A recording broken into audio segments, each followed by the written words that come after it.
The man who checked into the presidential suite of the Aurelia Grand, New York, wasn't just a guest. He was, in his mind, the king. He swept through the lobby on a wave of unearned arrogance, his arm draped around a woman who was decidedly not his wife.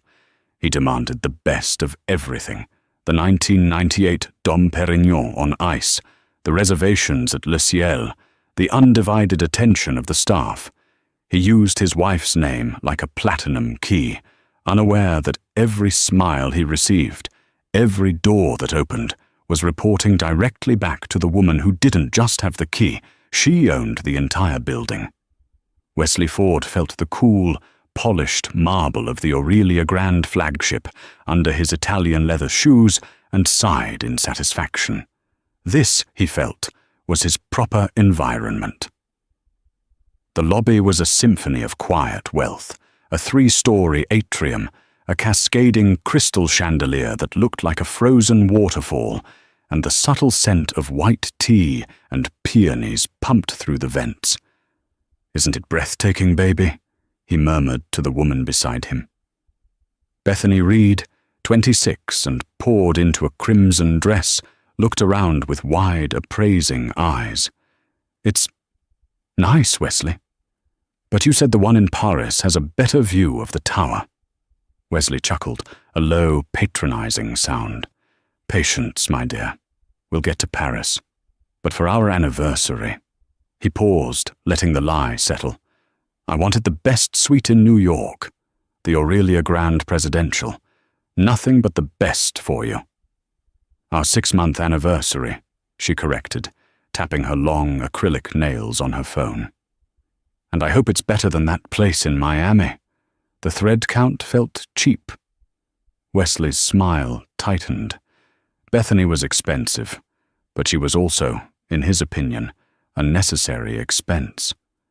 A trophy for a man of his stature. A man married to a woman who cared more about spreadsheets than sleeping in. They approached the private check-in desk, reserved for VIPs and high-tier loyalty members. The concierge, a young woman named Sarah, smiled warmly. "Welcome to the Aurelia Grand, sir, ma'am. May I have the name on the reservation?" "Ford," Wesley said, puffing his chest slightly. "Wesley Ford. You'll find I have a standing preference here." Sarah's fingers flew across the keyboard. Her professional smile didn't waver, but her eyes flickered for a fraction of a second. The Ford account. That was Mrs. Julietta Ford, the founder, the CEO, the woman who owned all 88 properties worldwide. The reservation was indeed under Wesley Ford, using the Founder's Circle account, which guaranteed any request, any time. But the internal note on the file was clear. Primary guest, Julietta Ford. Accompanying. Guest, Wesley Ford. Spouse. Sarah had been trained for this. "Of course, Mr. Ford. We have you in the presidential suite, 5 Dwarf Horse 001. We've taken the liberty of stocking the bar with your preferred Macallan 25. See?" Wesley whispered to Bethany. "They know me." As a bellman collected their luggage, a matching set of Louis Vuitton trunks, the general manager, Mr. Howell, emerged from his office. He was a man in his late 50s, impeccably dressed, with a demeanor that was both welcoming and fortress-like. He had been with Julietta since she opened her first property 20 years ago. "Mr. Ford," Howell said, extending a hand. His smile was perfectly polite, but his eyes were steel. "A pleasure to welcome you back. We weren't expecting you. We had Mrs. Ford's itinerary marked for London until the weekend." Wesley waved a dismissive hand. "Last-minute change of plans, Howell. You know how it is. Business in the city. Just need a place to unwind." He gestured to Bethany. "This is my associate, Ms. Reed. She'll be joining me." Mr. Howell's gaze rested on Bethany for precisely 1 second. It was enough time to log her face, her dress, her demeanor. "Ms. Reed," he said, with a slight, formal bow. "Welcome. Of course, the suite is ready. We trust everything will be to your satisfaction." "It better be," Bethany muttered. "Please allow me to escort you up," Howell offered, his professionalism a flawless shield. As they walked toward the private elevator, Wesley felt a surge of power. He loved this, the deference, the luxury. He felt he deserved it. He was the one who had to endure the endless, boring dinners, the robotic conversations about profit margins and emerging markets. Giulietta was the brains, sure, but he was the face. He was the one who made her life bearable. This was just his bonus. Meanwhile, 7,000 kilometers away in a London boardroom, Giulietta Ford was methodically dismantling a team of hostile investors. "And so," she concluded, her voice calm and even, "your leveraged buyout attempt is not only ill-conceived, it's based on flawed data.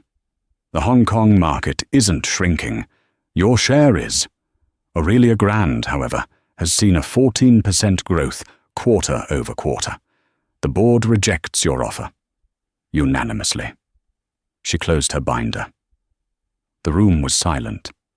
Giulietta was a handsome woman in her late 40s, not beautiful in the classical sense, but radiating an intensity and intelligence that was magnetic.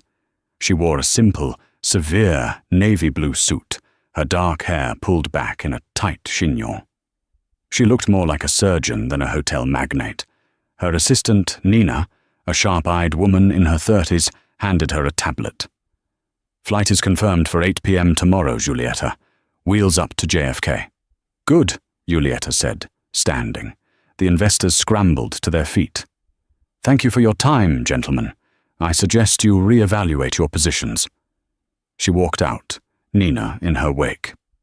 Once in the armored car, Giulietta let out a long breath and loosened her hair. The severe CEO softened, just a little. "God, I'm tired," she said, rubbing her temples. "And I miss Wesley. Did you get him that case of wine he wanted?" "The 82 Petrus? Yes, it was delivered to the house yesterday," Nina confirmed. "Good. He's been working so hard on that new fund. I feel like I haven't seen him in weeks." She picked up her phone. "I'll call him. It's, 3 p.m. in New York. He should be between meetings." She dialed. It rang 4 times, then went to voicemail. "Hi, darling. It's me. Just wrapping up in London. It was a bloodbath, but we won. Of course. I'll be home Saturday morning. I can't wait to see you. I love you." She hung up, a small, sad smile on her face. She loved her husband. He was her anchor, her one soft place to land in a life of hard edges. Back in Suite 5401, Wesley's phone buzzed on the marble nightstand. He saw My Giulietta flash on the screen. He silenced it with a guilty jolt. "Who's that?" Bethany asked, emerging from the cavernous gold-leafed bathroom, wrapping a plush Aurelia Grand robe around her body. "Nobody," Wesley said, tossing the phone onto a chair. "Just work. Now, where were we?" He pulled her close, gesturing to the floor-to-ceiling windows that overlooked Central Park. "Look at that, baby. I own this city. We own this city." Mr. Howell stood in his pristine, glass-walled office just off the main lobby, long after Wesley and Bethany had disappeared into the elevator. His posture was rigid. He had worked for Giulietta Ford for 22 years. He'd been the front desk manager at her very first hotel in upstate New York, a struggling boutique property she'd inherited and rebuilt with her bare hands. He remembered her, at 25, fixing a leaking pipe in the basement herself because they couldn't afford a plumber. He owed his entire career to her. Her loyalty to her core staff was legendary. In return, their loyalty to her was absolute. The Aurelia Grand hotel chain wasn't just a business to Giulietta. It was her life, her family. And Mr. Howell, like many of the senior staff, felt a deep, almost paternal obligation to protect it. And to protect her. He had seen Mr. Ford with associates before. Usually it was a discreet lunch at the restaurant, a quick meeting in the bar. Howell had always maintained a professional distance. A spouse's private life was not his concern. But this was different. Checking into the presidential suite, her suite, the one she personally designed, under her name, with a woman who was clearly not a business associate. It was a violation. It was a grotesque disrespect, not just to his boss, but to the brand itself. He picked up his desk phone, which had a direct, secure line to Giulietta's executive assistant. He bypassed all switchboards. Nina's voice was crisp on the other end. "Nina Romano." "Ms. Romano, it's Martin Howell at the New York flagship." Nina's tone warmed instantly. She knew and respected all of Giulietta's original team. "Martin, a pleasure. Is everything all right? I know Giulietta is expecting to be there Saturday." "That is why I am calling," Howell said, choosing his words with surgical care. "We have a guest who just checked in. I felt it was my duty to confirm the itinerary, as there seems to be a discrepancy." "Oh, who checked in?" "Mr. Wesley Ford," Howell said. There was a beat of silence. "Wesley? He's there? He's not supposed to be. He told Giulietta he was in client meetings, in Connecticut. He has checked in, Ms. Romano. He arrived approximately 20 minutes ago. He is in suite 5401. The presidential suite," Nina said, her voice dropping a full octave, losing all its warmth. "I see. And is he alone?" "No, Ms. Romano. He is accompanied by a female. She is registered at the desk as Ms. Bethany Reed. They are here for, in his words, a few days." The silence on the other end of the line was heavy. Nina was processing. She wasn't just an assistant. She was Giulietta's gatekeeper, her memory, and her most trusted confidant. "Martin," Nina said, her voice now dangerously quiet, "I need you to do two things for me. First, this conversation never happened. Your duty is to the guest, and Mr. Ford is a guest. He is to be treated with the standard Aurelia grand courtesy. Do not, under any circumstances, let your service falter. Understood?" "Of course," Howell said. He had expected this. Professionalism above all. "Second," Nina continued, "I need a copy of the check-in security footage from the private desk, timestamps from the elevator, and the name on the credit card used for incidentals." "He didn't provide one," Howell said, anticipating her. "He charged all incidentals directly to the primary account, to Mrs. Ford's Founders Circle master bill." Nina's sharp intake of breath was the only sound of emotion she allowed. The audacity. He was making his wife pay for his affair. "Send me the footage, Martin. Secure server. And thank you. You did the right thing." "For Mrs. Ford," Howell said simply, and hung up. In London, Nina stared at her screen. She felt a cold, white-hot rage building in her chest. She had never liked Wesley. She found him shallow, weak, and completely unworthy of a woman like Giulietta. But she had kept her thoughts to herself, because Giulietta loved him. Now he had crossed a line. He had brought his filth into her house. Giulietta was currently in a celebratory dinner with the partners who had helped her win the negotiation. She was relaxed, smiling, and for a few hours, just a woman enjoying a meal. Nina refused to destroy that. This news could wait until morning, but Nina would not wait. She pulled up the secure server. The footage from New York arrived. She clicked play. She watched Wesley, smug and proud, his arm around the younger woman. She watched him name drop. She watched him sign the bill, charging it to Giulietta. Then, Nina began to dig. She was Giulietta's proxy in all things, which included full access to all joint financial accounts. She opened the Founders Circle Amex. She saw the charges from the past 6 months. Miami, AW Hotel, 15,000. Paris, a Four Seasons, 22,000. An online jeweler, Boudoir Gems, $18,000. And then transfers, large 5-figure transfers from the joint household account, the one Giulietta kept topped up for property taxes and staff salaries, into a private account under Wesley's name only. This wasn't just an affair.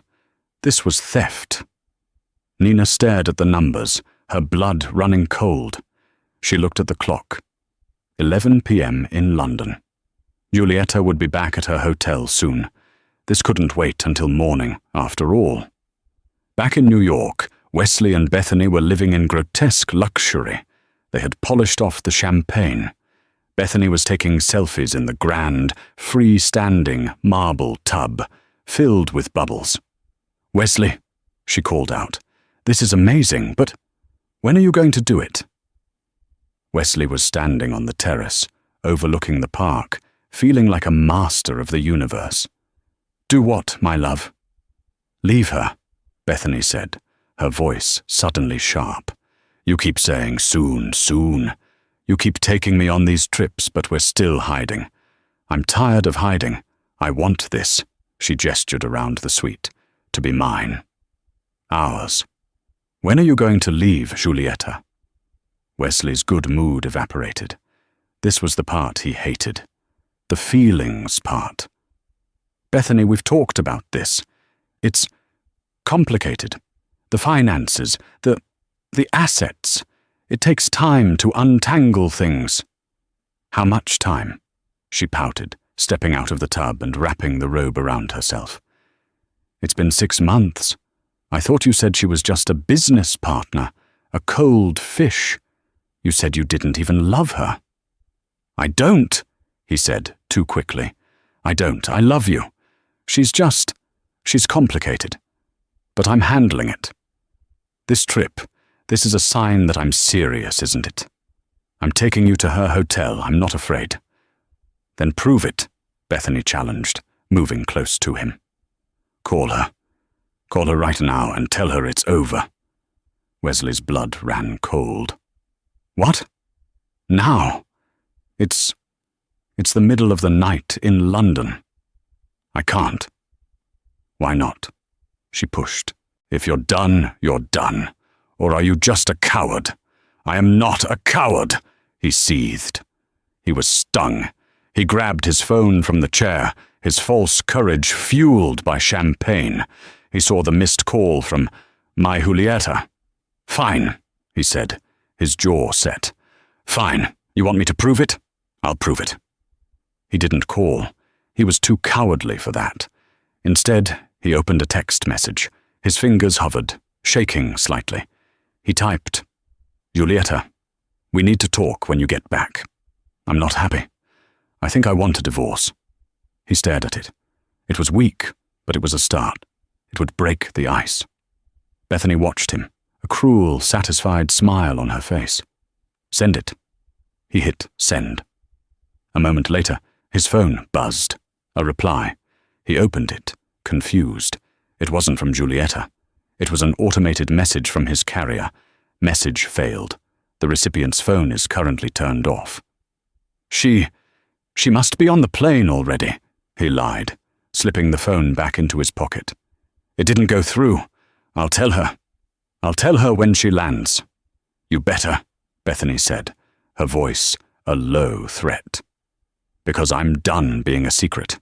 Now, order me some more of that champagne. The good stuff."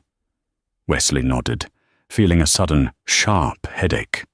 He called room service, his voice overly loud, full of false bravado. "Yes, this is Wesley Ford in the presidential suite.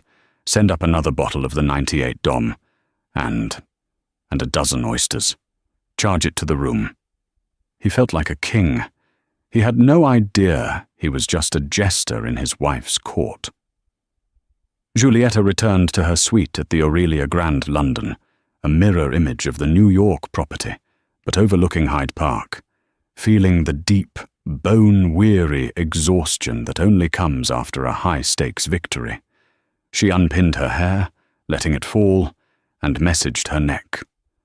All she wanted was a hot bath and to dream of being home with Wesley. Nina was waiting for her in the suite's private study, her face pale and set.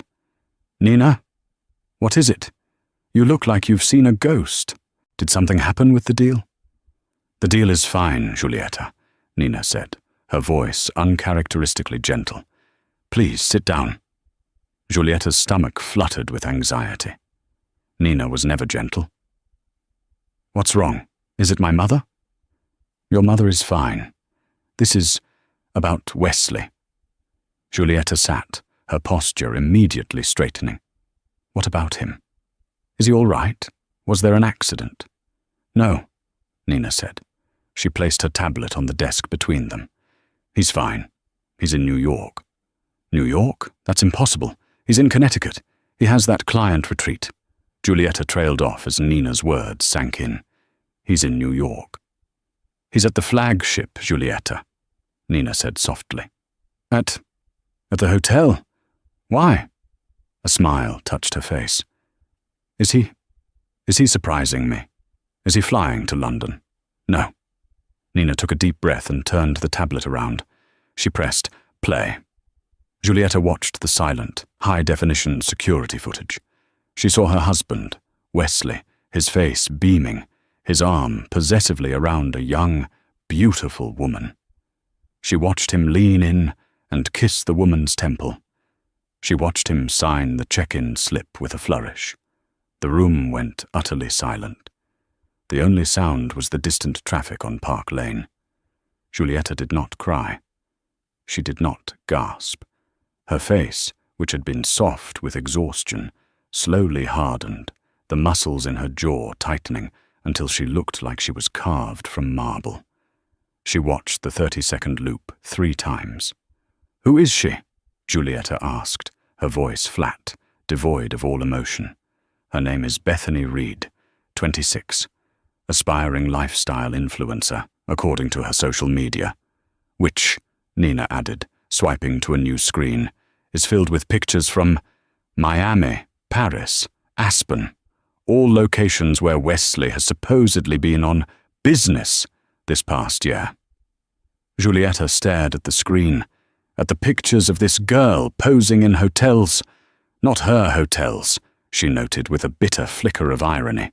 Holding champagne, wearing jewelry. "He's been lying," Giulietta stated. It wasn't a question. "For at least 6 months, it seems," Nina said. "And it's worse." "Worse? Worse than bringing his mistress into my hotel, into my suite, and paying for it with my money?" Nina swiped again, bringing up the bank statements. "He's been embezzling, Giulietta. I can't be sure of the total amount without a full audit, but from a quick look at the household and discretionary accounts, it's over $4 million. He's been transferring it to a private account in the Cayman Islands." The air left Giulietta's lungs. This was the true betrayal. The affair was a deep, personal wound, a humiliation. The theft was a declaration of war. Wesley wasn't just a bored husband. He was a common criminal, a fool who had been robbing her blind while living off her name. The high-risk fund he was supposedly managing for clients was likely a sham. It was just him, gambling with her money and losing.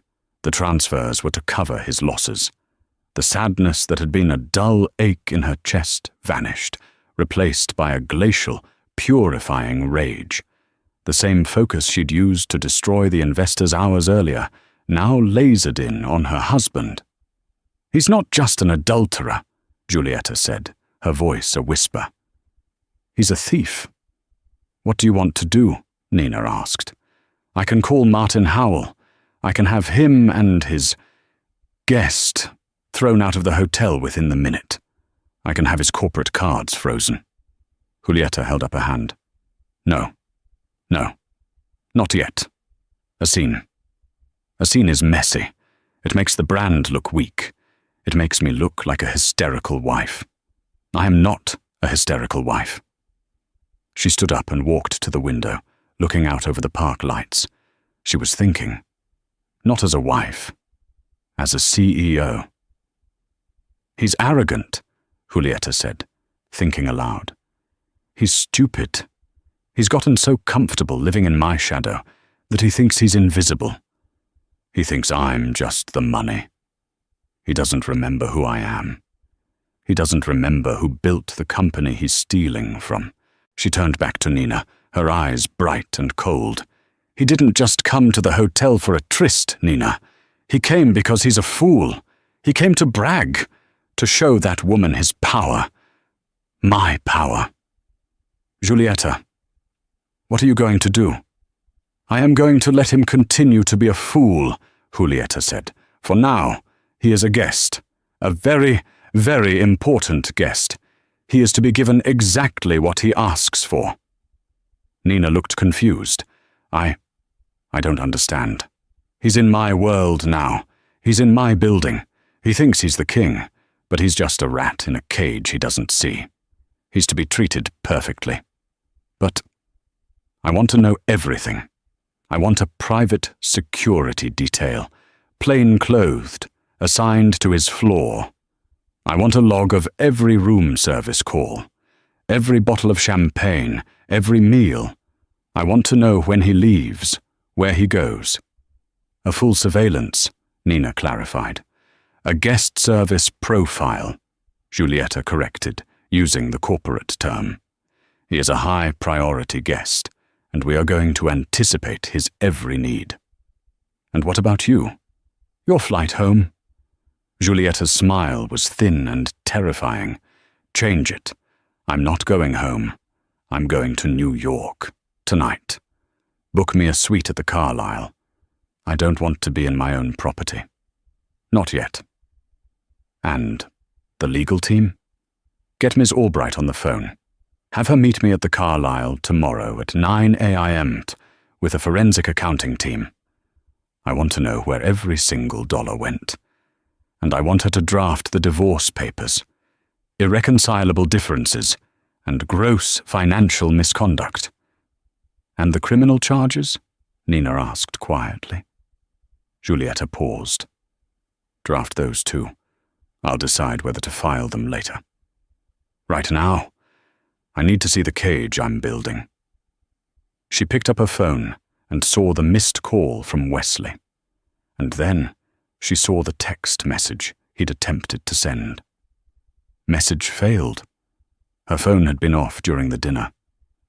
"I'm not happy. I think I want a divorce." A small, sharp laugh, like breaking glass, escaped her. "The arrogance," she whispered. He's going to divorce me." She toggled her phone's settings, marking his number to go straight to voicemail. She wouldn't be hearing from him. "Nina," Julieta said, walking to her bedroom to pack. "Call Martin Howell back. Tell him Mr. Ford is to enjoy his stay. But I want his room key to accidentally demagnetize. I want it to happen at least twice a day. I want him to have to come down to the front desk from the 54th floor and ask for a new one." Nina blinked, then a slow, appreciative smile spread across her face. "Yes, Julieta." "And the dinner reservation he made at Le Ciel tonight?" "Yes." "Lose it." Wesley woke up the next morning with a pounding headache and a dry mouth. The sunlight streaming into the massive suite was offensively bright. He looked over. Bethany was still fast asleep, splayed across the fret linens. He felt a pang of, not guilt, precisely, more like inconvenience. He had to deal with Julieta. He checked his phone. No reply. He grumbled, assuming she was ignoring him. It was just like her. He'd drop a bomb like divorce, and she'd probably reply with a question about the quarterly taxes. But first coffee. He padded to the high-tech espresso machine built into the suite's custom bar. He pressed the on button. Nothing. He pressed it again. The machine remained dark. "Damn it," he muttered. He jiggled the plug. Still nothing. Fine. He'd call room service. He picked up the sleek, touch-screen phone on the desk. The screen was blank. Dead. Unbelievable, he seethed, his irritation growing. You pay $20,000 a night for a suite and the power is out. But the lamps were on. The TV worked. It was just the phone and the coffee machine. He huffed and located his room key. I'll be right back, he said to the sleeping form of Bethany. Going to get coffee. He walked to the elevator, swiped his key. The light flashed red. Access denied. He tried again. Red. He swiped it fast, then slow. Red. Red. Red. A curse exploded from his lips. He was locked out of his own floor. He was forced to take the service elevator, located down a hallway, which let him out in the staff corridor. He stalked through the lobby to the front desk, his hair a mess, wearing only his silk pajama bottoms and a robe. Sarah, the concierge from yesterday, was at the desk. She looked up, her face a mask of polite concern. Mr. Ford? Is everything all right? No, nothing is all right, he snapped. My key doesn't work, and the phone and coffee machine in 5I401 are broken. Send an engineer up immediately. My deepest apologies, sir, Sarah said, her voice dripping with practiced sincerity. Sometimes the keycards demagnetize if they're too close to a mobile phone. I'll issue you a new one at once. She typed for a moment, handed him 2 new keys. And I will notify engineering about the appliances. We'll send someone right up. Wesley snatched the keys and stalked back to the elevator, feeling humiliated. He passed Mr. Howell, who nodded politely. Good morning, Mr. Ford. I trust you slept well? Wesley just grunted and stabbed the elevator button. When he got back, Bethany was awake and furious. Where were you? I'm starving, and this coffee machine doesn't work. I know, he said. I had to go down and get new keys. It's a whole thing. They're sending someone up. Well, I want to go shopping, she declared. You promised me 5th Avenue. And then I want to go to that restaurant tonight. The one with the stars. Le Ciel. Yes, yes, Wesley said, desperate to placate her. I made the reservation. 8 o'clock. Prime table. An hour later, an engineer, a polite man who looked baffled, showed up. He checked the coffee machine. Sir, the plug was pulled from the wall, just slightly. See? He pushed it in. The machine whirred to life. Wesley stared. He knew he'd checked that. And the phone, sir? It appears to have been unplugged from its data port. The engineer crawled under the desk, fiddled for a second, and the screen lit up. All set, sir. Very sorry for the inconvenience. Wesley felt a strange, paranoid chill. Had Bethany done this? No, he shook it off. Just bad luck. The rest of the day was an exercise in frustration. Their shopping trip on 5th Avenue was a disaster. At the Chanel boutique, the Founders Circle, Amex, the one Wesley used for all his discreet purchases, was declined. Declined. He'd never seen that word before. He blushed, stammering to the sales associate. Run it again. It must be your machine. She ran it again. I'm sorry, sir. Declined. Bethany's face was thunderous. Wesley, what is going on? It's nothing, he hissed. It's a fraud alert, probably. I'm in a different city. I'll call the bank. He quickly used his own personal card, the one linked to his stolen funds. The purchase went through, but it made his stomach clench. That was his money, not Julietta's. He stepped aside and called the Amex number. He was put on hold for 20 minutes. Finally, a crisp voice told him, I'm sorry, Mr. Ford, but we show this card was reported compromised by the primary account holder. It has been locked, and a new card is being issued. We cannot unlock it over the phone. Julieta. She had locked the card. Why? Did she get his text? Was this her petty, passive-aggressive revenge? Fine, he muttered. Fine. He was rattled. He needed the night to go well. He needed to impress Bethany. That evening, they dressed for dinner. Bethany in a backless, glittering silver dress, Wesley in his best Tom Ford suit. They arrived at Le Ciel, the hotel's 3 Michelin star restaurant, at 8 p.m. on the dot. The maitre d', a tall, imposing man named Jean-Pierre, looked at the reservation book. He frowned. "Monsieur Ford, is it?" "Yes," Wesley said, annoyed. "Ford. Table for 2. 8 p.m. Jean-Pierre scrolled through his tablet. "I am deeply sorry, sir. I do not seem to have a reservation under that name." "What? That's impossible. I made it myself. From the suite. Perhaps it was for tomorrow night." "It was for tonight," Wesley seethed, his voice rising. Several diners looked over. "Sir, if you would lower your voice. We are fully booked, as you can imagine. I have nothing." "This is an outrage." Wesley slammed his hand on the lectern. "I am a guest in the presidential suite. I am Wesley Ford. Don't you know who I am?" From the back, Mr. Howell materialized, his face the picture of deep concern. "Mr. Ford, Jean-Pierre, is there a problem?" This idiot," Wesley sputtered, "says he lost my reservation." "1,000 apologies, Mr. Ford," Howell said, shooting a disappointed look at the maitre d'. "This is an unacceptable oversight. Jean-Pierre, we must accommodate Mr. Ford." "But, Monsieur Howell, there is nothing." "Then we will make something," Howell said firmly. He turned to Wesley with a placating smile.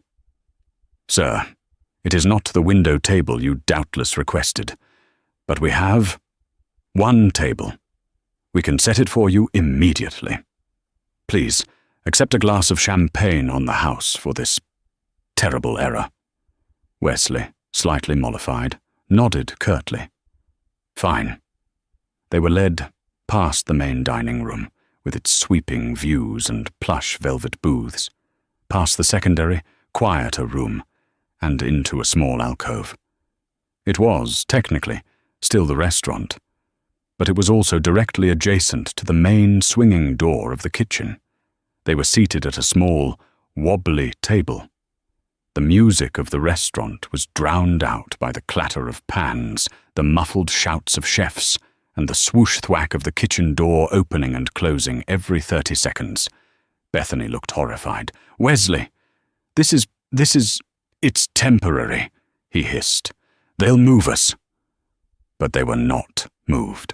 The complimentary champagne arrived. It was not Dom. It tasted like cheap Prosecco. Their waiter was slow, flustered, and kept apologizing. Their food took over an hour. "This," Bethany said, pushing her lobster bisque away, "is a joke. You said you owned this place. You can't even get a decent table." I am practically the owner," Wesley insisted, his face slick with sweat. "Howell knows me. This is just a series of mistakes." "They look like mistakes to you?" Bethany sneered. "It looks like we're the mistakes. They're treating us like garbage. I'm humiliated." She stood up, throwing her napkin on the table. "I'm going back to the room. Us, it's not working. You're not the man you said you were, Wesley." She stormed out, leaving him alone at the worst table in New York's best restaurant. He sat there, fuming, as the kitchen door swoosh-thwacked again. This was Giulietta's doing. It had to be. She was locking his cards, cancelling his reservations. She was trying to humiliate him. Fine. 2 could play at that game. He was done with this. He would go to her lawyer. He'd demand his half. He stormed out of the restaurant, not even signing the bill. When he got to the 54th floor, he swiped his key. Red. Access denied. He swiped again. Red. She had done it again. He was locked out. He roared in frustration, slamming his fist against the wall. He had to go all the way back down to the lobby, sweaty and furious, to get another key. Across the street, in a dark penthouse suite at the Carlisle Hotel, Julietta Ford sat with Miss Albright, her lawyer. Nina was with them, holding a phone to her ear. "Mr. Howell confirms, ma'am," Nina reported, a small smile playing on her lips. "Ms. Reed has returned to the suite. Mr. Ford is currently at the front desk, requesting another key. His voice," she added, "was described as apoplectic." "Good," Julietta said, taking a sip of water. "Let him simmer." "The forensic team has a preliminary number," Miss Albright, a severe woman with grey hair, said, pushing a file across the table. "He wasn't just covering gambling losses. He was funding Ms. Reed's influencer business. He also purchased in cash a condo in Miami, in her name." Julietta's face darkened. "He bought her a home with my money. It's wire fraud, plain and simple, Julietta. On top of the embezzlement. We have him. The question is, how do you want to proceed?" Julietta looked at the file, at the pictures of the Miami condo. She looked at the bank transfers. "He's not just a fool," she said. "He's a parasite. And you don't bargain with a parasite. You exterminate it. Nina, call him." "Call Wesley?" Nina asked, surprised. "Yes. Use your phone. Tell him I'm devastated. I got his text. Tell him I'm flying back, and I want to save our marriage. Tell him I'm willing to renegotiate our prenup to make him happy." Albright and Nina stared at her. "Julietta, are you—" "He's desperate," Julietta cut in, her voice like steel. "He's been humiliated. His money is cut off. He's terrified I'm going to ruin him. But his ego will believe I still want him. He'll believe I'm the weak, forgiving wife. Tell him I'm hosting a private dinner. Tomorrow night, just the two of us, in the founder's room at the New York flagship. To reconcile." "A trap," Albright said, a look of profound respect in her eyes. "A performance review," Julietta replied. "Now, make the call." Wesley finally made it back into the suite, his rage a palpable force. The door slammed shut behind him, rattling a priceless vase on a nearby pedestal. "Bethany!" he roared. The suite was quiet. He stalked through the living room into the master bedroom. She wasn't there. Her suitcases, the Louis Vuittons he had bought her, were gone. On the bed, in the center of the vast, empty mattress, was a single, diamond-encrusted earring, one of a pair he'd bought her from Boudoir Gems. Next to it was a note, scrawled on Aurelia Grand stationery. "You're a fraud, Wesley. I'm not going down with you. Don't call me." He sank onto the bed, the fight draining out of him, replaced by a cold, hollow dread. She was gone. The card was locked. Julietta was somewhere, plotting against him. He was alone in this monument to his wife's success, and he had never felt so small. His grand fantasy of a new life, a life where he was the man in charge, had evaporated in 24 hours. All that was left was the reality. He was a 50-year-old man who had stolen millions from his wife, and he had just been caught. He saw his life flashing before his eyes, the lawsuits, the press, the Page 6 headlines, Hotel Queen's husband in cheating and embezzlement scandal. He would be ruined. He would be broke. He might even go to... No, he couldn't even think it. He had to fix this. He had to beg. He had to grovel. He scrambled for his phone to call Julietta, to preemptively apologize, to invent a story, a breakdown, a midlife crisis, anything. When the phone buzzed in his hand, the caller ID was Nina Romano, Julietta's attack dog. His blood turned to ice. This was it. The call from the lawyers. He answered, his hand shaking. "Hello?" "Wesley." Nina's voice was cold, professional. "Julietta is aware of your text message." "Nina, listen, she is deeply, deeply distressed," Wesley, Nina said, her voice suddenly softening. The shift in tone was so unexpected, it threw him off completely. She is? He stammered. She's cutting her trip short. She's flying back tonight. Wesley, she loves you. She doesn't want this to be the end. She's distraught. She blames herself, her work, her travel. Wesley blinked. He was stunned. Distraught? Blaming herself? He had been prepared for rage, for lawyers, for threats. He was not prepared for guilt. A slow, insidious flicker of hope and arrogance reignited in his chest. Of course, she was powerful, yes, but she was still a woman. She was lonely. She needed him. He'd just pushed her too far. This was leverage. She does?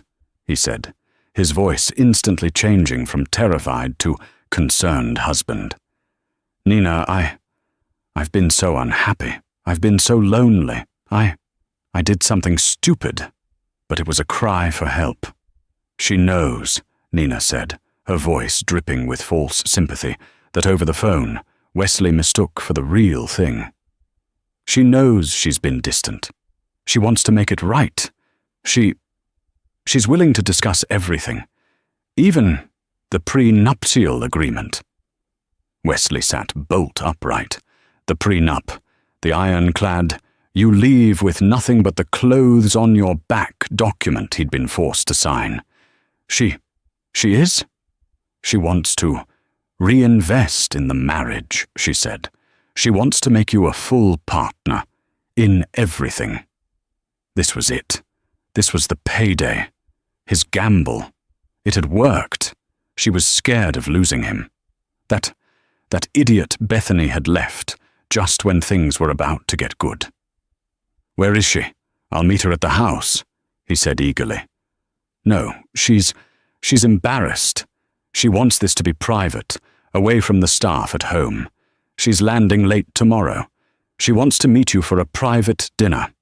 Tomorrow night, 8 p.m. The Founder's Room at the New York Hotel.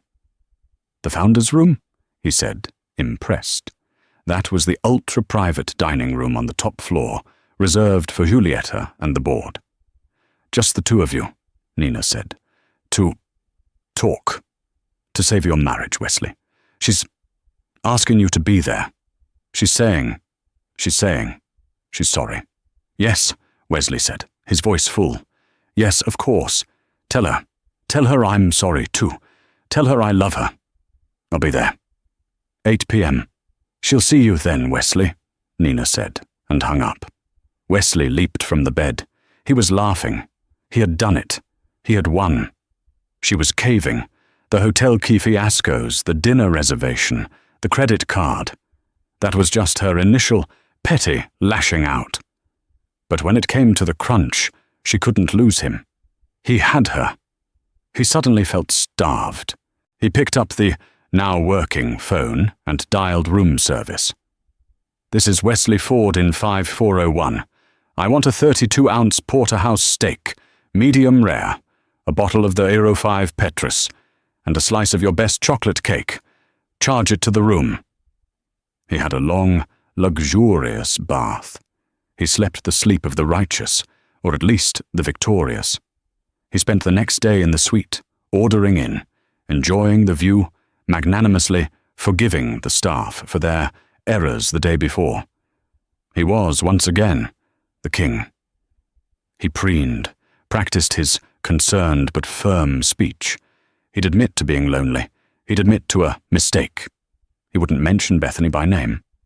But he'd hold firm. He needed to be a full partner. The prenup had to go. That evening he dressed with meticulous care. He chose a dark, conservative Xenia suit, a serious suit. He wore the Patek Philippe watch she had bought him for their 10th anniversary. He was ready. At 7:55 p.m., he rode the private elevator up to the 60th floor, the executive level. He walked down the hushed, art-filled corridor to the Founder's Room. The double doors were imposing, carved from dark mahogany. He pushed them open. The room was not what he expected. It wasn't set for a romantic dinner. The long, 40-foot boardroom table was gone. The room was dark, almost empty, except for a single, small table in the very center, illuminated by a harsh spotlight from above. Giulietta was sitting at the table. She was not in a dinner dress. She was wearing a crimson-red power suit, her shoulders sharp, her hair pulled back so tightly it stretched the skin at her temples. She looked like a queen, a hanging judge. She was not alone. In the shadows, standing against the far wall, were two large, imposing security guards, and at a small desk in the corner sat a woman he didn't recognize, a severe-looking woman with grey hair and a laptop. Miss Albright. "Wesley," Giulietta said, and her voice was not the voice of a distraught wife. It was the voice she used in boardrooms, the voice that ended careers. "Hello, darling," she said, her voice echoing slightly in the vast, empty room. "Please, sit down. We have so much to reconcile." Wesley's triumphant smile faltered, freezing on his face. This was not a reconciliation. This was an ambush. "Giulietta, what is this?" he stammered, his eyes darting to the guards, then to the lawyer in the corner. "Where's the dinner? I thought we were going to talk." "Oh, we are," Giulietta said, her voice dangerously pleasant. "We are going to talk about so many things. Please, Wesley, sit."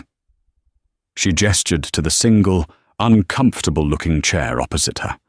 He sat, perching on the edge. The spotlight was hot, making him feel like he was under interrogation. "You look nervous, Wesley," Giulietta said. "There's no need. This is just a performance review. After all, you've been working for me for 15 years. I thought it was time we assessed your value." "Giulietta, stop this. This is cruel. I came here. I know I made a mistake. I was lonely.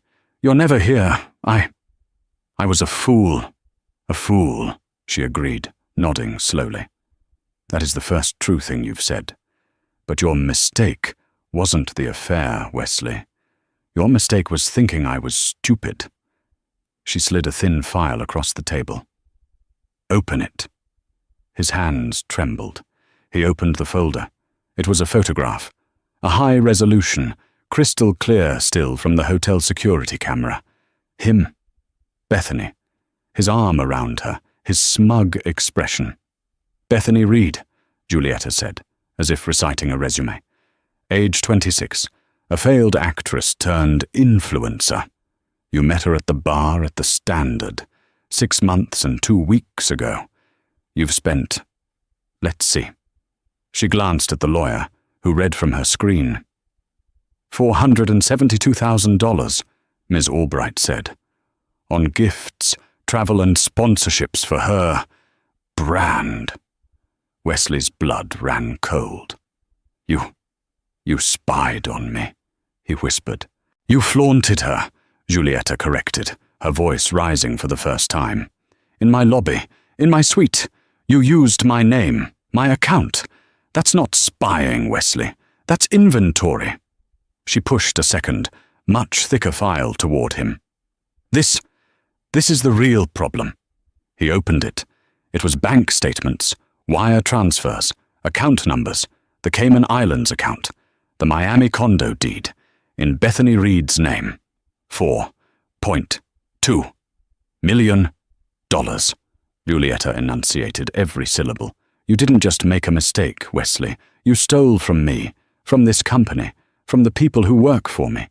You took money that was earmarked for employee pensions and year-end bonuses, and you bought your whore a condominium." "No," he cried, standing up. It was investments, high risk, the market. It went bad. I was trying to make my own money, so I could be your equal." The two guards tensed, but Giulietta held up a hand. "Sit down." He fell back into the chair. "You have never been my equal," she said, her voice low and filled with a contempt that seared him. "You were my husband. I loved you. I trusted you. And you were a parasite, a common, pathetic thief."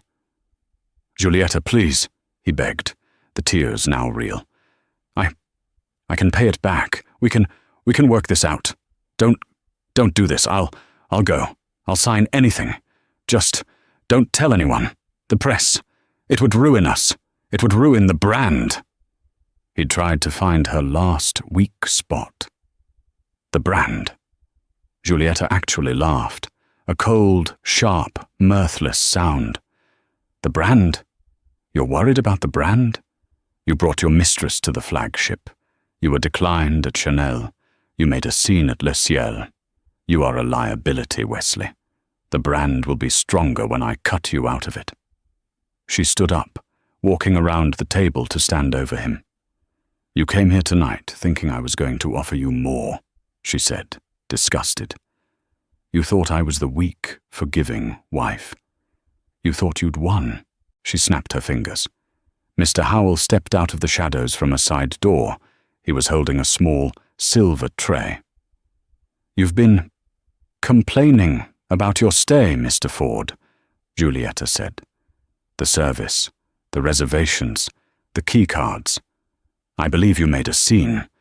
At Aurelia Grand, we take guest complaints very, very seriously." She took a stack of papers from Miss Albright. "These," she said, "are the divorce papers. You get nothing. The prenup is ironclad. In fact, due to the financial misconduct clause, you owe me." She took another document. "This is a restraining order. You will not come within 500 feet of me, my home, or any of my properties. Ever again." She took a third file. "And this. This is the criminal complaint we are filing with the district attorney's office tomorrow morning. Wire fraud, embezzlement, grand larceny. Ms. Albright is a very good lawyer. You'll be hearing from her. And from the NYPD. Wesley was white, hyperventilating. "Giulietta, no, prison. You wouldn't. I'm your husband." "You were my husband," she corrected. "Now you're just a thief. And this," she nodded to Mr. Howell. He stepped forward. On the tray was a single, long piece of paper, a receipt. "This is your bill," Giulietta said, "for the presidential suite, 5 nights, at the full, non-discounted rack rate, plus room service, the Dom Perignon, the oysters, the pétrou, the steak, plus the damages for the vase you knocked over, plus the premium for checking in under false pretenses." Wesley looked at the total. It was over $150,000. My cards are locked," he stammered. I can't pay this." "I know," Giulietta said, "which is why we will be seizing your assets. The few you had before me, anyway. Your watches, your car, that ridiculous fund you operate. Consider this, your final performance review. You're fired. From the board, from the family, from my life." She turned to the guards. "Gentlemen, Mr. Ford is no longer a guest. He is, in fact, banned for life from all Aurelia Grand properties. Please escort him from the premises." "Giulietta, no, please!" Wesley screamed, grabbing for her. The guards were on him in an instant, pulling his arms behind his back. "You can't do this. I'll tell the press everything. I'll ruin you," he shrieked, his face red. Giulietta leaned in close, her face inches from his, and whispered, "Go ahead. Tell them. Tell them you're a cheater and a thief. Tell them you got caught by your wife. Tell them you're facing 10 to 15 in Sing Sing. Who do you think they'll believe, Wesley? The fool on the pavement, or the queen in the castle?" She turned and walked to the door. "Mr. Howell," she said, not looking back, "please have housekeeping deep clean suite 5401. I want it fumigated." "Yes, Mrs. Ford," Howell said, his voice filled with profound relief. Wesley was dragged, screaming and pleading, out of the room, down the service elevator, and marched through the staff-only exit into the back alley. The guards threw his custom-made suit onto the grimy pavement after him. The alley door slammed shut. Wesley Ford stood there, in the cold, misty New York night, smelling of garbage. His phone was dead. His wallet was empty. He had, quite literally, nothing but the clothes on his back. And he knew, with a certainty that chilled him to his soul, that his life was over. Julieta stood in the empty founder's room, feeling hollow but light. The cancer she'd been ignoring was finally cut out. Her legal team confirmed the next steps. Wesley would be arrested by midday. As for Bethany, Julieta was unmoved. The condo, purchased with stolen funds, was a company asset. Ms. Albright's team would repossess it, and Ms. Reed would be evicted. The press, guided by Nina, framed the story perfectly. It wasn't a tale of a wronged wife. It was a story of a brilliant CEO uncovering corporate fraud. Wesley was the fool, and Julieta was praised for her decisive action. 6 months later, Julieta stood on a balcony in Dubai, overlooking the construction of her newest, most ambitious hotel. Her vision was clearer, focused on building for herself. She had the New York suite gutted, erasing the past and remaking it in her own clean, modern image. The divorce was finalized. Wesley, facing irrefutable evidence, pled guilty and was sentenced to 7 years in federal prison. Julieta didn't attend the sentencing. She was, as always, working. An architect approached her on the balcony. "Mrs. Ford, the foundation is set. We're ready to build." Julieta Ford turned, a small, genuine smile on her face. "Good. Let's get to work." And that's the story of how Wesley Ford learned the hard way that you should never, ever try to con the person who signs your checks. He thought he was playing a game of chess, but he was just a pawn on his wife's board. He flew too close to the sun, and Julieta didn't just let him fall. She melted his wings, repossessed the wax, and then billed him for the fire. What did you think of Julieta's revenge? Was it too cold, or was it the perfect karmic justice for Wesley's betrayal and theft? Let me know your thoughts in the comments below. What would you have done if you were in her shoes?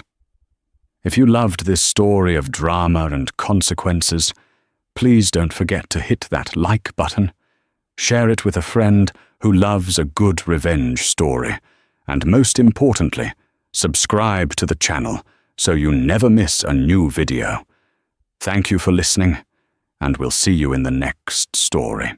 Prepare yourself for the kind of scandal that tears apart the glittering illusion of high society and lays bare the shocking truths hiding behind endless fortunes.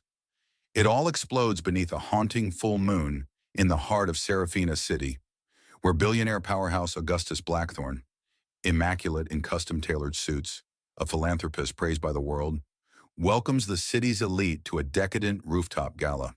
His legendary soiree boasts towering ice sculptures carved by world-renowned artists, symphonies performed by celebrated orchestras, and champagne so exquisite most people can only dream of tasting it. But tonight, the luxurious glitter is just camouflage for a gathering storm of deceit and betrayal. Behind Augustus's charming smile, as he effortlessly flatters billionaires, politicians, and celebrities, lurks a dark secret poised to ruin everything, especially the marriage he once vowed would last forever, to Ariana Blackthorne, the tender-hearted woman now secretly carrying his child. In the glamorous chaos below, Ariana fights desperately to hold back tears that threaten to betray her calm facade. Wrapped elegantly in midnight blue silk that carefully conceals her delicate baby bump, she navigates a world that feels increasingly foreign. Her modest upbringing as the child of 2 hardworking school teachers never prepared her for the cutthroat scrutiny of being a billionaire's wife. Yet here she is, trapped by love and circumstance, grasping at the fragile threads of hope. She barely recognizes Augustus, the man who once pledged his heart and soul to her, now consumed by whispered phone calls, mysterious disappearances, and lame excuses about urgent meetings. After weeks of silent torment, Ariana has finally faced the unbearable truth. Her beloved husband's heart no longer belongs to her, but to another woman whose presence threatens to tear apart her entire world. All eyes in gossip columns are focused on a fiery-haired enigma named Celeste Blackwood. Despite the scandalous coincidence of sharing a surname, no known family ties exist, only fueling wild tabloid speculation. Celeste has rocketed from anonymity straight into the heart of the city's most exclusive social circles, captivating everyone with a dangerously irresistible charm.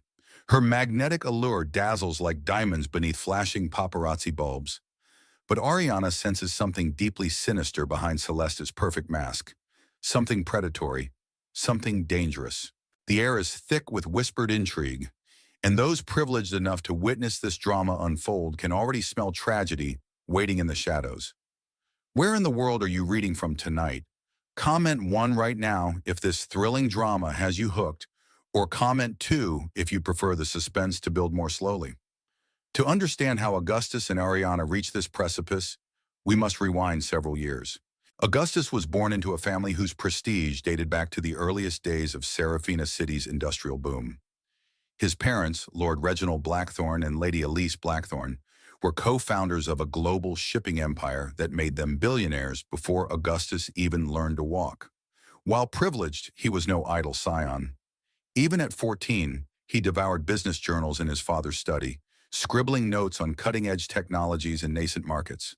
By 19, he was trading in real estate, flipping properties in the city's emerging districts. His meteoric success continued with a tech startup that drew millions in venture capital, culminating in an empire worth billions across several continents. Ariana, in contrast, hailed from a humble background. Raised by 2 dedicated school teachers, she spent her summers volunteering at local shelters and saving every spare penny to study social work. Their worlds collided at a black-tie charity fundraiser aimed at improving rural healthcare. Ariana's sincerity lit up the room far brighter than the glittering chandeliers, and Augustus, weary from superficial compliments and sycophants, couldn't help but be drawn to her. She never seemed awed by his fortune.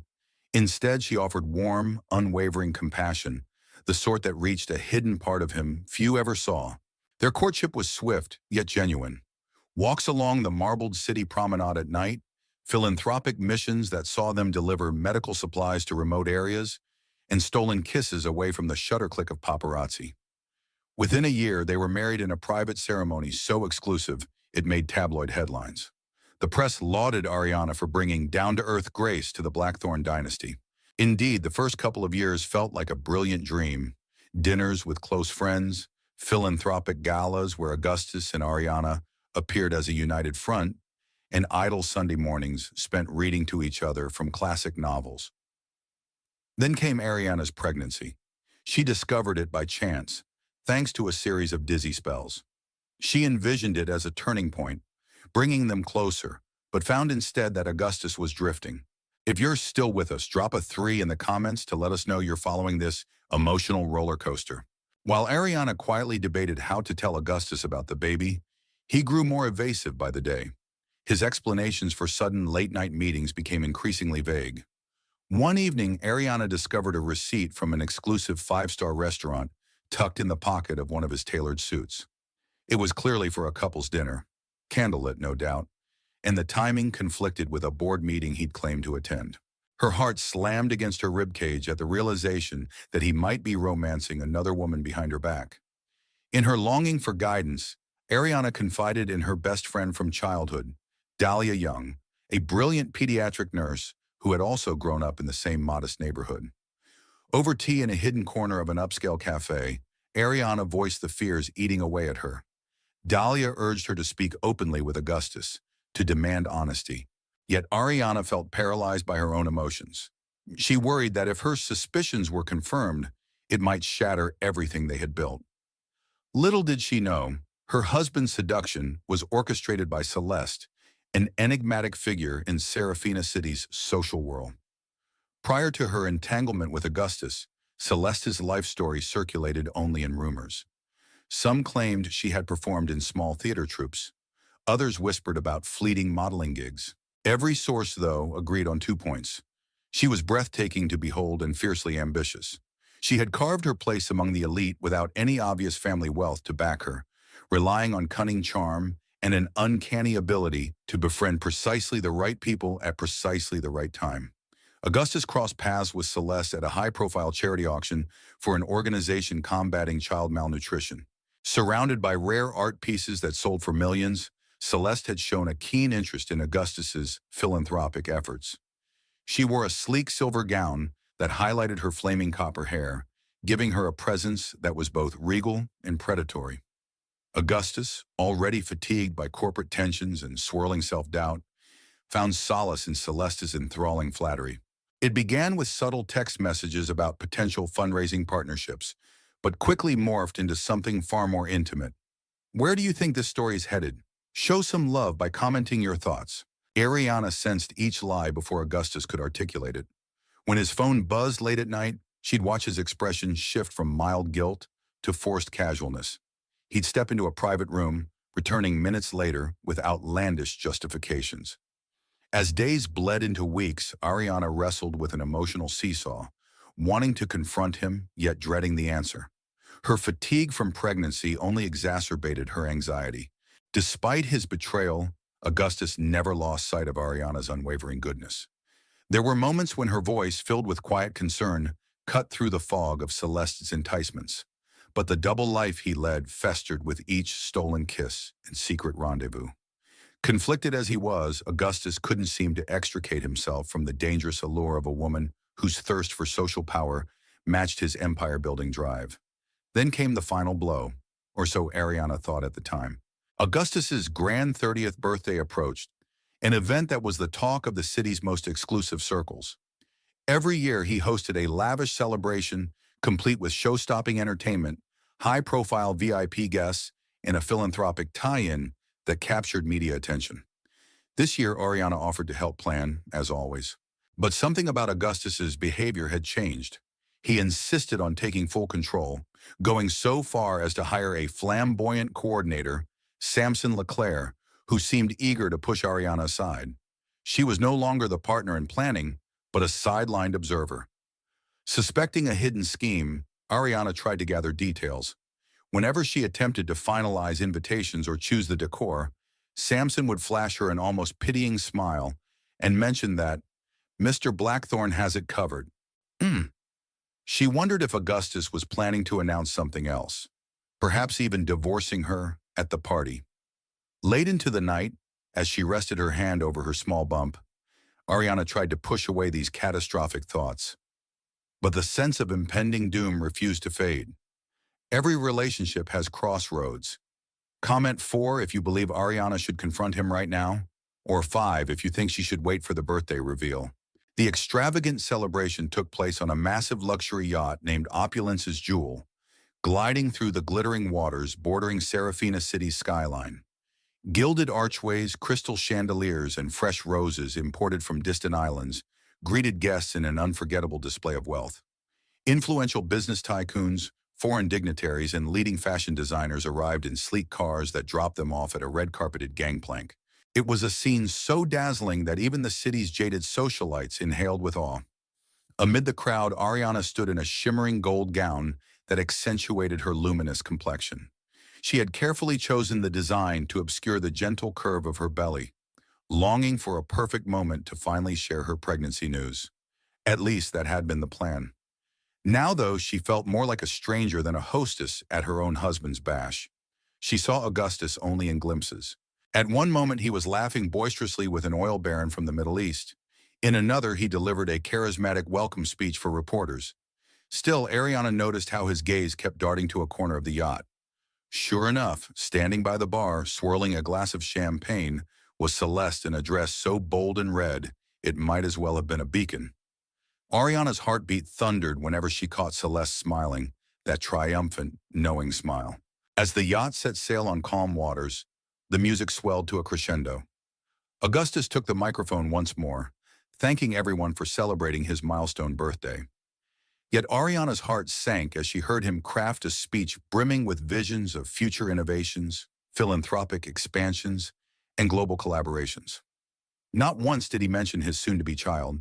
It was a slap in the face for Ariana, who had hoped this celebration might be a perfect stage for announcing their joyful secret. Instead, Celeste seemed to occupy his mind at every turn. Tears threatened to spill from Ariana's eyes, but she willed them back. She suspected the real show was yet to come, and it would be far from celebratory. Any predictions about Celeste's true motives? Drop 6 if you suspect a grand scheme, or 7 if you think it's just revenge. As fireworks burst overhead, Ariana felt an irresistible urge to leave the crowded deck. She slipped through clusters of laughing guests, feigning a polite smile whenever someone praised her glowing appearance. Her feet seemed to move on their own, carrying her up the staircase to a secluded upper lounge. The hush there was starkly different from the jubilation below. Only the distant hum of music and crackling fireworks filled the silence. And then she saw them, Augustus and Celeste, partially hidden by a tall marble pillar, engaged in a conversation so intimate, Ariana's stomach twisted with dread. Flickering ambient lights revealed Celeste leaning in, a hand delicately placed on Augustus's chest as she laughed. Ariana's mind spun with disbelief, hoping she was misreading the scene. But the horror became undeniable when she saw Celeste press her lips gently to Augustus's, a fleeting but unmistakable kiss. Time seemed to slow down as Ariana witnessed the man she loved sharing a moment that should have belonged to her alone. Every shred of trust she had tried to preserve crumbled in an instant. Blood pounded in her ears and she feared collapsing under the weight of betrayal. Yet she remained silent, hidden by the shadows. She couldn't even find the strength to cry out. Down below, oblivious partygoers clinked champagne flutes in honor of the charismatic billionaire host, never suspecting that his pregnant wife stood mere feet away, shattered by infidelity. Ariana turned abruptly and fled down the stairs. She brushed past a few guests who seemed perplexed by her tear-streaked cheeks but didn't attempt to stop her. Fumbling for her phone, she dialed Dahlia's number. Her friend answered groggily. She had finished a long hospital shift, but quickly snapped to attention at the sound of Ariana's shaky sobs. Dahlia promised to head straight to the marina. Meanwhile, Ariana found herself guided off the yacht by Crispin Hawthorne, a longtime family friend who had suspected something was amiss. Dazed, she allowed him to escort her into a waiting car, leaving behind a throng of revelers and the man who'd just torn her heart to ribbons. This is an intense moment. Send some virtual hugs to Ariana if you feel her pain. Comment 8. After that catastrophic night, Ariana refused to return to the penthouse she once considered her sanctuary. Crispin insisted she stay at his own luxurious, high-rise apartment, which was guarded by strict security to keep prying tabloids at bay. The fallout from the party erupted almost immediately in media circles. Gossip columnists ran stories about Ariana storming off in tears, and an anonymous insider hinted that another woman was involved. Pictures of Ariana's tear-stained face exiting the yacht plastered social media. Dahlia arrived soon after, bringing Ariana comfortable clothes and, more importantly, a steady presence. Together, they spent hours discussing Ariana's next moves. Should she file for divorce? Demand a public apology? Talk to Augustus directly for closure? Meanwhile, Ariana's baby remained the heart of every decision. She couldn't allow the stress and heartbreak to jeopardize the life growing inside her. Days later, Crispin tapped lightly on the bedroom door of his guest suite, informing her that Augustus had called repeatedly. Ariana's chest tightened. The mere mention of his name sent a rush of conflicting emotions through her: love, despair, anger. Reluctantly, she agreed to meet him in a neutral setting, away from paparazzi and their haunting penthouse memories. Crispin arranged a discreet meeting at a quiet tea room, nestled within a private club known for its confidentiality. When Ariana arrived, Augustus was already seated, hands trembling around a teacup he hadn't touched. Despite her rage, Ariana noticed that he looked gaunt, far from the confident billionaire who once glided through global summits and charity galas. Their gazes met, and for a moment, neither spoke. The tension was suffocating. Finally, Augustus broke the silence, voice quivering. "I'm so sorry," he whispered. "I have no excuse. I hurt you in the worst way possible." Ariana swallowed back tears, her voice cracking. "You made me doubt everything. Our vows, our dreams, and now our child's future." The mention of the baby startled him, and his anguished expression confirmed he had no idea Ariana was pregnant. That revelation shifted the air between them, lacing it with a surge of regret that threatened to consume them both. Come at 9 if you think she should give him another chance, or 10 if you believe it's time for Ariana to walk away. Shaken to his core, Augustus pressed Ariana for details. "How far along are you?" he asked softly. Oriana replied that she was approaching the end of her first trimester. She had delayed telling him until the right moment, naively trusting they'd share the joy together at his big birthday event. Instead, she had witnessed him with Celeste in a moment that seemed lifted from her worst nightmare. At first, Ariana kept her distance, physically and emotionally. Her mind flashed back to Celeste's brazen kiss, the hush of the upper deck, her own crippling sense of invisibility, but her composure cracked when Augustus sank to his knees, tears filling his eyes. "I swear the affair with Celeste, it was a mistake," he began. "I never loved her. I was just lost. I thought maybe I needed something outside our marriage. But seeing you like this, I realize what a fool I've been." Part of Ariana pitied him. Another part roiled in fury at the audacity of calling it a mere mistake. A life-altering betrayal could not be brushed off with a single tearful confession. She reminded him of all the nights she'd waited for him to come home, the charitable events she'd attended solo while he took secret calls, the hours of lost sleep wondering why her devoted husband had turned cold. Nevertheless, Ariana revealed the pregnancy was the sole reason she was even talking to him at this point. Had she not been carrying his child, she might have walked away without another word. She needed to understand whether Augustus could truly change, for her sake, for the babies, for the marriage they had fought to build. Augustus pleaded for a second chance, promising therapy, cutting ties with Celeste, even stepping back from the business if necessary. Ariana's heart wavered. She felt a flicker of hope, a longing to salvage the life they'd once dreamed of sharing. Still, she couldn't forget how easily he'd slipped into Celeste's arms. Their discussion ended with a fragile agreement to meet again, giving Ariana time to weigh whether trust could be rebuilt or if it was forever tarnished. If you feel conflicted for Ariana, type 11 to show support for her tough choice. For the next few weeks, Ariana remained at Crispin's secure apartment, focusing on self-care. She scheduled prenatal checkups with a trusted obstetrician, Dr. Yvonne Carlisle, who emphasized the importance of low stress. She also confided in Dahlia, who tactfully reminded her that heartbreak doesn't vanish just because you want it to. Healing takes time, and often a leap of faith. Meanwhile, Augustus embarked on a mission to prove himself worthy of redemption. He fired off immediate instructions to sever all business connections with Celeste, ensuring she had no reason to linger in his corporate or philanthropic circles.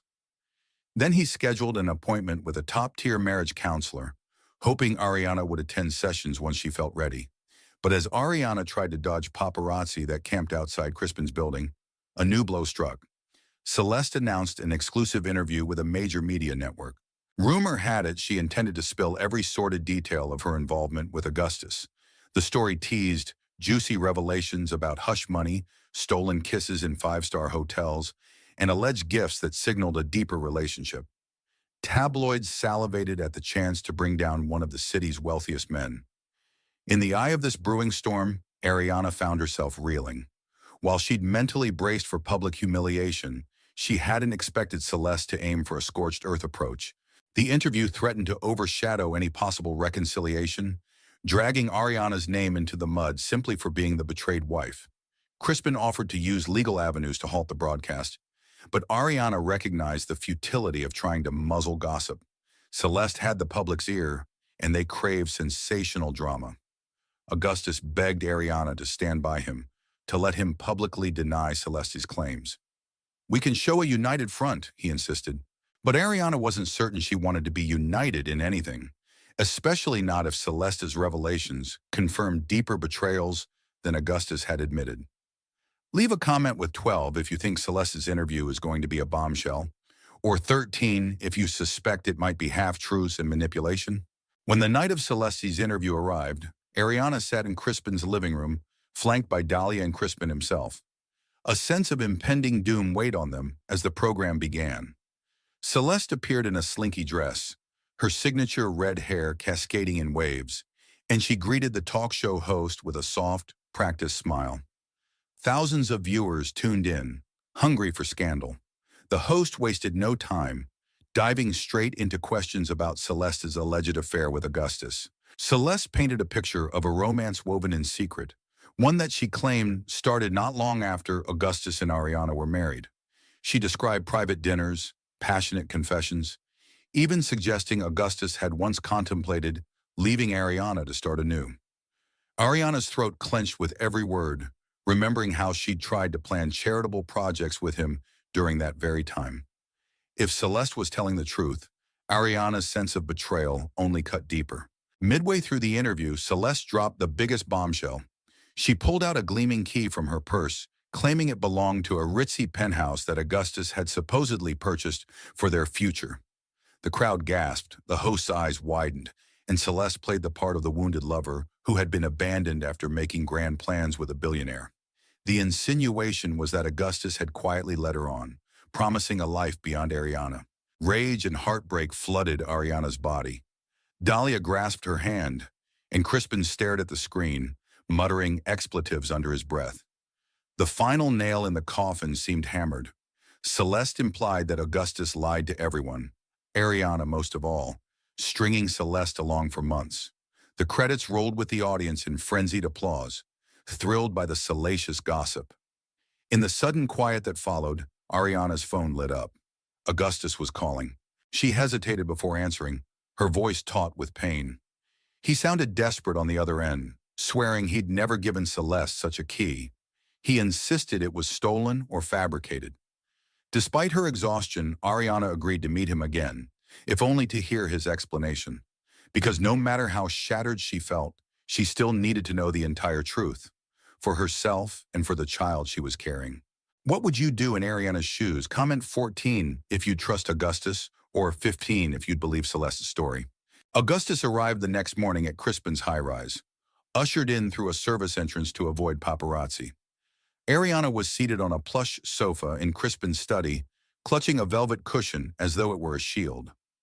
Augustus's eyes looked hollow, burdened by both guilt and panic. He had brought folders, emails, and legal documents. Without preamble, he laid them on a small coffee table.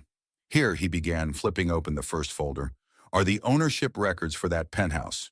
It's under Blackthorn Enterprises, a corporate suite for visiting executives.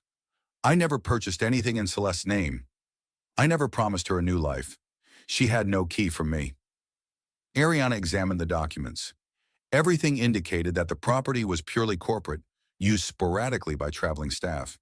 There were pages detailing who had stayed there, for how long, and none of it had any mention of Celeste. In fact, the logs suggested no one had used the suite in months.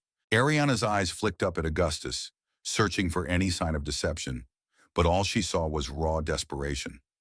She must have stolen a copy from my office, Augustus said quietly, referencing a spare key meant for the head of security. She's staging this entire spectacle to appear as my secret lover who got tossed aside. Crispin, hovering by the door, regarded Augustus with skepticism. And why, pray tell, would she go this far to destroy your reputation? He asked. Augustus exhaled, removing a second set of documents. These showed text messages and suspicious payment receipts tied to a rival billionaire. Leon Thorne, a business adversary who had repeatedly tried to corner Augustus out of lucrative deals. Leon stands to gain if my company's stock plummets. A scandal like this would destabilize investor confidence. Celeste might be working with him. For Ariana, this revelation felt both relieving and horrifying. While it hinted Celeste's key stunt could be a calculated lie, it also underscored that Augustus had entangled himself in a conspiracy that was now harming not just their marriage, but the company's thousands of employees. Hit 16 if you think this corporate sabotage twist changes everything, or 17 if Ariana should still walk away. Over the next few days, Ariana wrestled with what to believe. The affair itself was undeniable. She had witnessed Augustus and Celeste with her own eyes. But Celeste's strategic lies and alliance with Leon Thorne added a treacherous layer that threatened Ariana's future in ways she hadn't even considered. Could Celeste's real aim have been to seduce Augustus, gather incriminating scraps, and then orchestrate a media fiasco to help Thorne topple the Blackthorn Empire? The possibility sickened Ariana, who realized she had unwittingly become a pawn in Celeste's elaborate game. Yet the betrayal, on Augustus's side, remained. Even if Celeste's motivations were manipulative, Augustus had willingly stepped into her snare. On a rainy afternoon, Ariana found herself seated in Crispin's library, studying the flickers of lightning outside while Dahlia made them both tea. Ariana described the swirl of conflicting emotions, heartbreak, anger, but also an irrational hope that maybe, if Augustus truly repented, their marriage could survive this. Dahlia, ever pragmatic, noted that Ariana's stress levels could affect the baby. Maybe you should consider therapy for yourself, she suggested gently. You're carrying so much burden, Ariana, and even if you decide to forgive Augustus, you need a safe space to process what happened. Ariana agreed. She scheduled sessions not only with a couples therapist, but also with a personal counselor specializing in postpartum emotional health. Through these steps, she began to see the pregnancy not as a helpless bond keeping her tied to a cheater, but as a new life that might be nurtured within a healthier environment. Meanwhile, Crispin covertly relayed the new evidence to Blackthorn Enterprises' board, revealing Celeste's potential links to Leon Thorne. Investors initially rattled by the scandal found a renewed sense of urgency in defending Augustus's position, especially if he was the victim of corporate sabotage. Ariana took some comfort in knowing the company wouldn't crumble overnight, but she also steeled herself for the waves of gossip that refused to subside.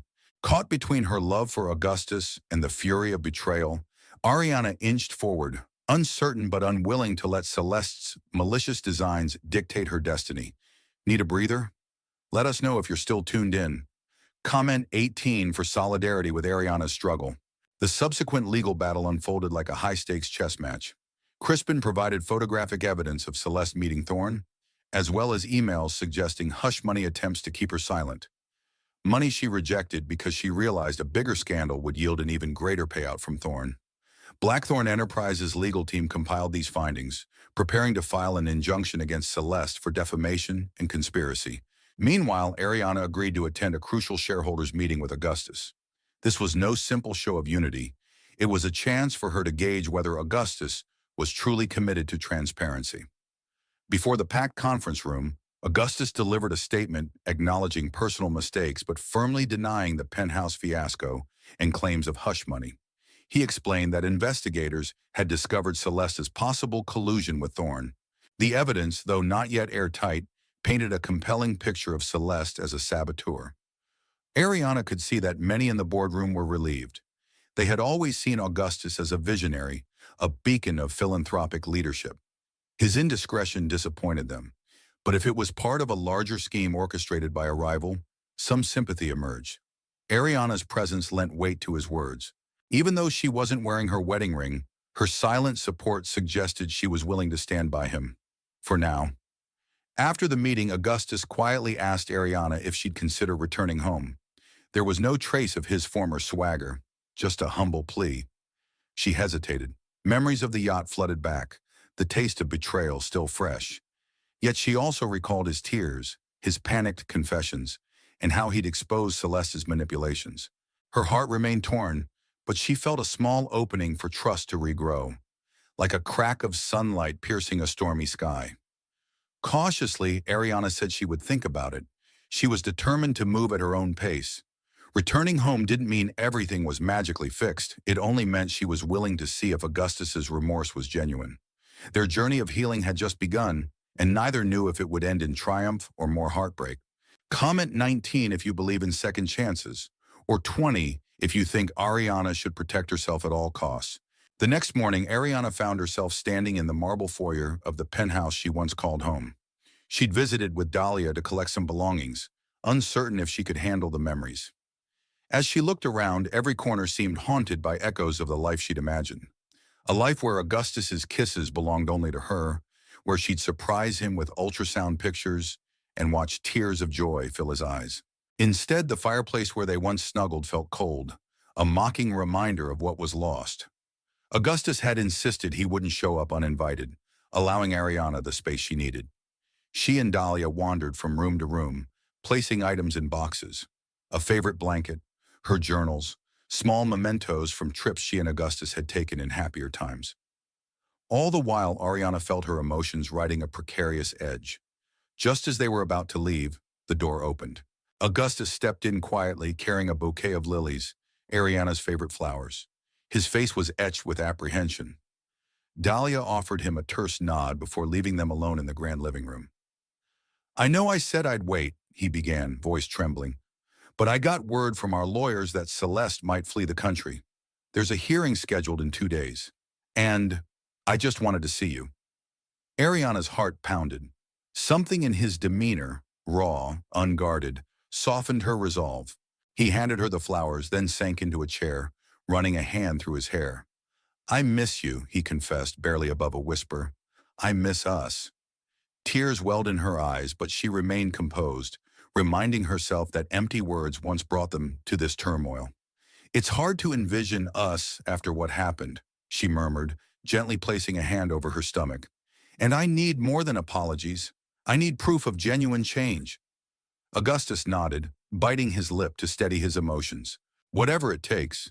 Therapy, stepping away from social events, relinquishing some executive power to focus on family. I'm ready." His voice cracked with sincerity that Ariana dared to believe might be real. But she also knew forging ahead meant confronting an avalanche of painful memories, plus the looming legal showdown with Celeste. Where are you watching from, readers? Share your location in the comments and hit 21 if you'd like to see how the final showdown unfolds. On the day of the hearing, paparazzi clustered like vultures outside the courthouse, jostling for the best shots of Augustus and Ariana. Despite the tension, Ariana chose to attend. She wore a simple yet elegant suit that cleverly disguised her baby bump, mindful of how the media spun every detail. Augustus escorted her through the throng of flashing cameras, never letting go of her hand.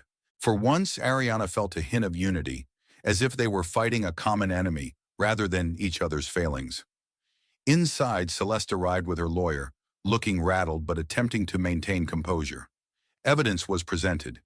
Crispin's photos of her meeting Leon Thorne, suspicious bank transactions linking her to shell companies under Thorne's control, and contradictions in her public statements about the penthouse. Under pressure, Celeste seemed to falter, struggling to maintain the story she'd sold to the tabloids. In a dramatic twist, prosecutors revealed that Celeste had recently booked a plane ticket to a country with no extradition treaty, a move that strongly hinted she planned to escape any liability.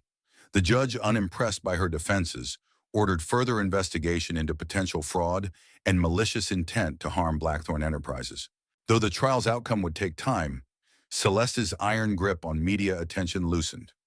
Augustus and Ariana left the courthouse under a hail of reporters' questions, but for the first time in weeks, Ariana felt a glimmer of relief. That evening, they returned to the penthouse, drained yet filled with cautious optimism. Augustus prepared a simple dinner, soup and fresh bread from a local bakery, eschewing the fancy caterers and Michelin star chefs that once populated their dining table. They ate quietly in the spacious kitchen, the city lights twinkling outside the tall windows. At one point, Ariana felt a gentle flutter in her abdomen, the baby's movement, a reminder of life pushing forward. She caught Augustus's eye, and they shared a fragile smile. Their journey wasn't wrapped up in a neat bow of reconciliation. Pain lingered. Trust remained in question. But step by step, they were forging a new path. As Ariana placed her hand over her growing belly, she dared to hope that out of betrayal and scandal, something stronger could emerge. A marriage reborn, not from illusions of perfection, but from hard-won honesty and the willingness to stand by each other when the world seemed determined to tear them apart. Thank you for reading this extended retelling. Share your final thoughts. Comment hope if you believe in healing, or doubt if you foresee another downfall. We appreciate every like and share as we continue bringing you powerful, heart-rending stories.